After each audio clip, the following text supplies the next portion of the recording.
So, as I mentioned in my previous video about partnerships, this is the second part of that, which is exclusivity. Now, today's technologies are evolving. As you know, every day there's new tech coming in. So partners also become very, confused which technology works well, which they should hang on to, which kind of products they have to take to the customers.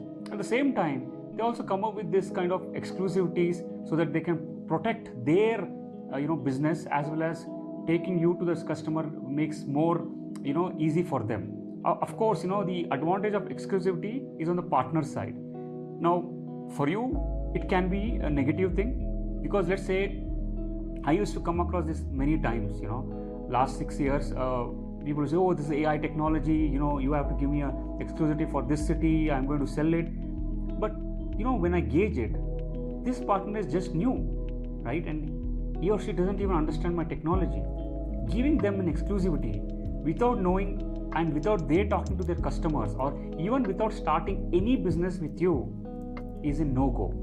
Never do that unless this partner is very serious about your product, and I've already sold at least to 10 customers, right? And I'm talking about the big deals, I'm not talking about small deals, at least to big customers. And you trust, yes, this partner is very serious about your product and they are going to sell. And secondly, it's not just that you give exclusivity and they're done. Your exclusivity should have various clauses for exit. Okay, without that, never ever sign any exclusivity to anybody, even it's in Indian market, US market, wherever you're signing. It will block your growth. It can be a do or break. So it's very critical. You should be thoroughly gauging this entire exclusivity document. Now let me tell you some of the ways that you can still give exclusivity but still save yourself and still grow. Point for type number 1, you can give exclusivity by region. Let's say your interest is not in in US, or maybe your interest in India, maybe extreme states where you don't have to really have sales team, or you don't want to go there, but you have a very good partner who you think can play a good role. You can give to that region, but always bring exclusivity with penalties or with timelines. Let's say somebody comes to you and say, "Look, give me an exclusivity for Bombay or Mumbai, right?"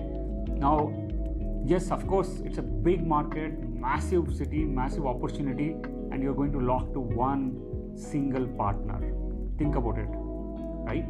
Now, when you're doing that, how do you protect yourself?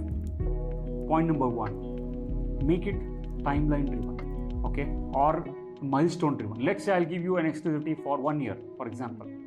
If I don't see any sales happening in the first quarter, this exclusivity ends there. And that sales has to be XYZ number, right? And if we don't see any action after this sales, maybe till next quarter, your exclusivity again, becomes cancelled, right? So bring as many points you can. So the partner is also on the edge, because they have to sell your product if they have taken. And if they're not selling and you don't see any efforts from them, then hands down, just cancel the agreement, right? And that way you're protected. But let's say the best scenario, the partner takes your exclusivity and very seriously built a sales team, has started selling. It's a win-win game for them, right? Now let's say the partner will come and say, "Look, I am all over India, I want to sell all over India, so give me an exclusivity." There's another way of doing it, right? Don't give again to entire India, US, or whichever entire region. Nobody can sell, right? Unless it is Ingram, Micro, or largest players who are ready to take it. But even then, there should be a commitment for your sales, right? Let's say they don't commit. Let's say they'll just say, "I'll make it like 1 CR or maybe 2 CR in a whole year," and you know that if it is not done in this manner, you can sell up to 10 CR. And you put it, bracket. You put them, say, "Look, if you do 5 CR in this year, I have no problem. Your exclusivity is on. But if I see you not doing 5 CR, you are going to pay the penalty or pay the gap that for the revenue which you're not doing," which normally nobody agrees, right? And that's when the topic becomes interesting, because then the partner also comes to a table. Okay, where do I stand now? How do I bring balance to this partnership without giving this exclusivity, or with giving this exclusivity, can I be safe in making my business happen, right? And never sign any long-term exclusivity with anybody, okay, unless you have got clear structured understanding about this player, large player. Because today, as I said, technology is evolving. You might want to sell to various other partners, you might get various customers, then finally you're locked with this exclusivity clause and you're not able to enter this market. There are many companies which had to break it, pay a lot of penalty, and then get into their own market because they have signed this exclusivity, right? So having this kind of parameters, for example, as I mentioned you, I'm not saying completely no. There are chances, there are very small chances, because again I said very small chances you can give exclusivity under certain conditions, like by timeline, by region, by revenue, by milestone. Any of this are not met, you just cancel it irrespective of the duration you have signed for the exclusivity. But that clauses should be there in your agreement. Not like that, not just like that you go and tell to partner, look, I gave you for 12 months, 4 months there's no activity, I'm going to cancel it. No, it doesn't work like that. You cannot do that. If you sign the papers, you have to adhere to it. So in that sense, you add all these clauses very clearly. Exit clauses, timeline based on number of, maybe you can put a number of customers.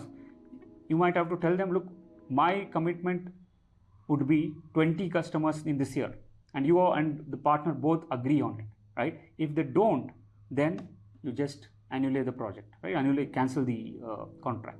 So these kind of things you need to fill in, right? So understand these things. And if you ask me personally, exclusivity is not a great stuff, but unless you know all the nitty-gritties and you know this will benefit you, like let's say I want to go to a US market and you don't have to spend any penny, just your product and your solution, and there are partners who are ready to sell it, and you know for sure they are the right partners, you might give it again with all these clauses. Nothing goes without these clauses, okay? So exclusivity is useful given you follow all these exit clauses very clearly and bring into the documentation.